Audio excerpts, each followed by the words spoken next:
thing that we have is intestinal fortitude or resolve. We have that.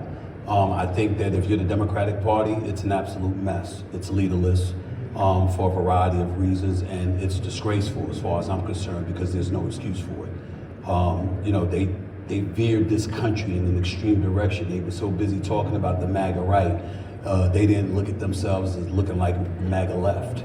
They were on the opposite ends of the extreme. You were in no moral position whatsoever to point the finger at anybody else. And what they tried to do was touch on America's heartstrings, and they got burned for it. You know, we focused on, you know, things from transgender athletes to identity politics to woke culture. One of the things that I pride myself on being is a capitalist. I'm not ashamed to call myself a capitalist. I'm not just about making money. I'm about making money for anybody that I do business with. And if I don't deserve their money, then guess what? I don't deserve their money. I haven't earned it. But I happen to believe that when folks are prospering, they have something to lose. And because they have something to lose, they conduct themselves better. And that's how I look at things. And then when I look at the state of affairs that exists today on the right side, we've got a situation right now where tariffs are obviously, the headlines and all of this other stuff. Tariffs are not a bad thing. I just think the way he's going about imposing them has been disastrous. I think that he's haphazard. I'm talking about President Trump. Yes, let me make sure I say his name. I'm talking about him.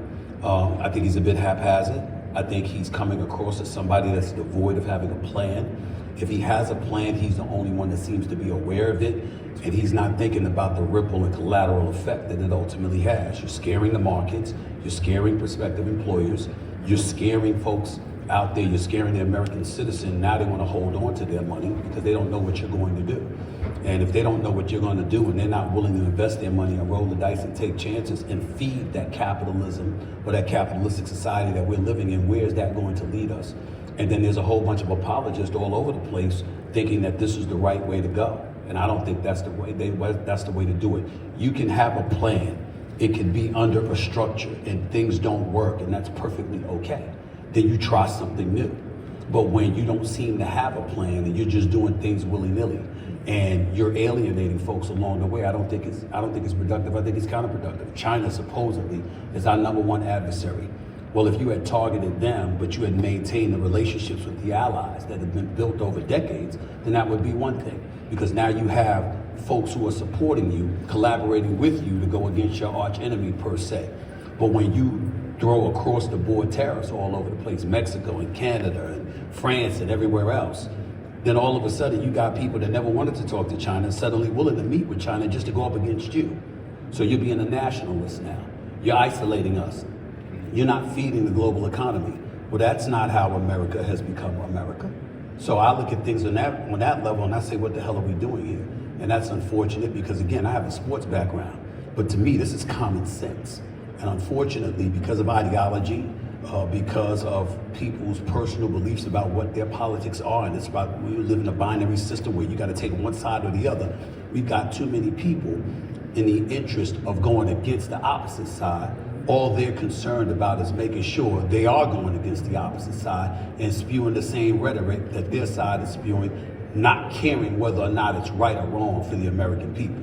And that's what ticks me off about Capitol Hill, a bunch of elected officials that are in the nation's capital making decisions on behalf of the rest of us when it seems like we're the last ones they're thinking about.